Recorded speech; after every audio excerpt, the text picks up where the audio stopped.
A member of People's Democratic Party is asking the Independent National Electoral Commission not to manipulate tomorrow's election in favor of any candidate. Mohammed Yunusa wants INEC to replicate the same conduct from the Anambra governorship election. Using this medium to call on Independent National Electoral Commission INEC officials to ensure that, as its name implies, it is truly independent in the conduct of these elections. Of note, the officials who have been engaged to conduct these elections should be impartial and adhere strictly to the election guidelines issued by INEC. The Commission has also emphasized the non-usage of incidence form in the FCT area council elections. We are in fact gladdened with these decisions that will go a long way in producing an acceptable outcome come Saturday, 12 February 2022. At this time of insecurity challenges in the country, it will do us no good if their conduct trigger problems by not abiding by the code of conduct issued by the force headquarters for these elections. We hope and believe that the security agencies will provide the required security of lives and materials on the day of election. The FCT Police Command has relaxed the restriction of movement as earlier announced for the area council election scheduled to take place the 12th of February 2022. In a statement by the command's public relations officer, DSP Josephine Ade, members of the public were asked to go about their normal legitimate business without the fear of harassment or molestation of any kind from any quarters. The Commissioner of Police FCT Police Command, CP Babaji Sunday, assured the public of the provision of a watertight security before, during, and after the election.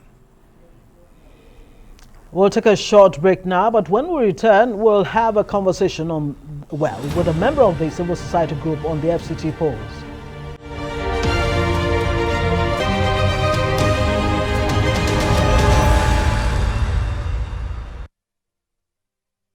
To discuss preparations for the FCT Council polls and local government administration in Nigeria, we're joined by Cynthia Mbamalu, the Director of Programs, YIAGA Africa. Thank you so much for joining us on Newsnight tonight. Yeah, thank you. Well, this upcoming election's been described as a litmus test for INEC. Yes. But then again, there's this Hydra-headed monster that we're still worried and concerned about: vote buying, violence, and of course electoral malpractices. What does that say really about our democracy, and what would you say is the relevance of this local government election? Yeah, I think the first part is that we need to understand that these elections are actually very important, if not almost the most important elections you can think about, because the local government, the idea of a local government is to bring governance closer to the people, and that is where you should see democracy practiced in its purest form. However, what we've had over the years since we moved into democracy, in 2 years of democracy, is the fact that there's been a lot of neglect to local council elections. Better the FCT, because you have the Electoral Commission conducting it at the state level, and in the different states is a different ballgame altogether. But why this is very important for us is, like you mentioned earlier this evening, is the fact that this is the first elections for INEC this year, and will be assessing INEC's preparation for the general elections. What are we looking out for? For instance, things around INEC's preparation when in regards to administration and operations for the elections. Learning from Anambra, last year we had the off-circle governorship elections in Anambra. There were several challenges highlighted in that elections, from logistic issues to issues around the BVAS technology that was introduced in the elections. And INEC would be using the BVAS for the local elections, so there will be a lot of focus to assess the functionality of the BVAS, not just its functionality, but its deployment and usage, because one thing for it to be deployed, another thing for it to be used, and for it to function optimally. So there'll be a lot of assessment around that. Now, why is the BVAS technology important? Now, the bimodal voter accreditation system, it faces out the smart card reader. You remember the smart card reader that was used to authenticate voters your fingerprint. But with the BVAS, either your fingerprints authenticated or your facials. So it ensures that level of full biometric accreditation in addition to the PVC verification. Right. But the additional thing is that with the BVAS, results from the polling units would be uploaded to the INEC result portal. Interestingly, tonight, INEC released a statement saying that it had changed the result portal. It used to be INEC elections results .org, but now .com is now .ng. And what this is doing is you can now go on the INEC result portal and you can download polling unit level results. Now the BVAS allows INEC to do that, which is why this is important, because beyond just ensuring an elimination of multiple voting, it also ensures that results are uploaded, thereby increasing or promoting transparency in the elections. Yeah, yeah, in real time. All right. Yeah. Let's talk more about local government administration across the entire country. Is it living up to par? Where do you want to see changes, if it is not, and improvements? So I think what is important is the fact that the National Assembly Constitution Amendment Committee is considering amending the Constitution to guarantee autonomy of the local government, because that is where the major challenge starts. The way the local government is established in the Constitution somehow leaves it subject to the state government, if you read Section 7 of the Constitution. So while the 4th schedule of the Constitution provides roles of the local government, they have not functioned optimally. And where do we have the challenge? Nationally. If you think about the autonomy of the government, of the local government, one, financial autonomy, access to its funds, and there's a major challenge there. The other part is the overbearing influence of state governors in local elections. So if you go to states where their local government elections conducted, it's almost a given that the ruling party in the state would win all the seats at the local government level. And then the conversation around the elections during the local government election is totally different.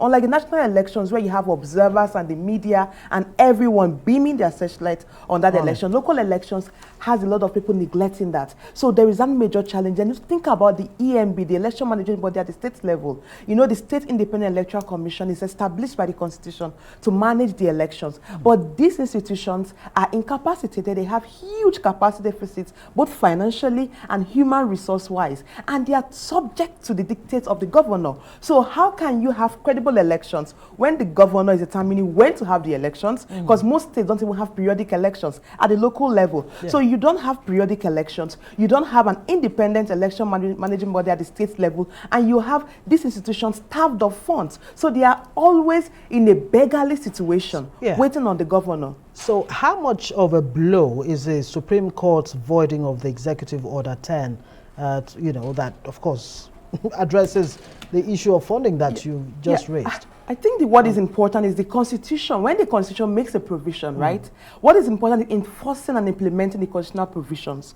It's not about an executive order, it's what does the Constitution provide, right? So that's the first part. But when it comes to local government administration, there's a lot more to it. Because what the Constitution does is just says local government, democratically elected local government is hereby guaranteed, and the state should commit to establish and keep them establish and ensures its functions. However, unlike what you have with every other level of government, there is a clear procedure on how elections are conducted, how elections are won in the Constitution. But you don't have that for the local government. So while you have clearly defined rules for the state and the federal in the Constitution, even as small as to the minute point of how elections are won at the state and at the federal level in the Constitution, you don't have that elaborate provisions in the Constitution for the local government. So there is a major gap there, and until you have the Constitution guarantee autonomy, we're still going to keep playing this game. And the governors, a lot of the governors really do not want to give out control. But we say it's time you leave the people to decide. We can't talk of democracy if there is no democratic governance at the local level. That is where it begins. Who will bail the cart? Because we're talking the problems. We want to talk solutions, and that's why we keep asking these questions. Now, you alluded to the fact how important the local council elections are.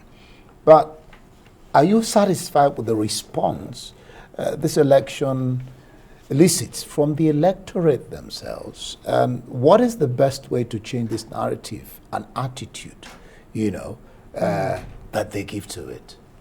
Well, I think, am I satisfied? No. If you think about Lagos local government elections last year, the turnout was abysmally poor, and we've had that consistently. So there are two folds to this conversation. First, the value citizens place on local elections. A lot of citizens are a lot more focused on presidential elections. It's not just about local, because even for legislative elections, that's what happens. If you think about the next general elections, most people are talking about the president, and less about there are other elections. We have the legislative houses at the state level and the national level. That is also the same problem the local government has. And I think the first part is we, the people, we need to appreciate the importance of these elections, because when the people unite on an issue, they can force the system to work. INEC was not what it was. What it is today. INEC once upon a time used to be an EMB where elections are yet to be concluded but results are announced. But it took the commitment of the people, of international partners and CSOs to get INEC to where it is. What is that telling us? That for us to get local government to work, there is first that responsibility on us as a people. We need to begin to take that system seriously. As citizens, as media, as CSOs, and even international partners. That's one arm of it. The second part is the law. Because at the end of it all, if you don't have a sufficient legal framework that efficiently provides for autonomy at the local level, we would still be playing around the whole issue. Because even the Supreme Court actually said that the whole idea of the EO10 was fantastic, so that the legislature and the judiciary can have autonomy financially.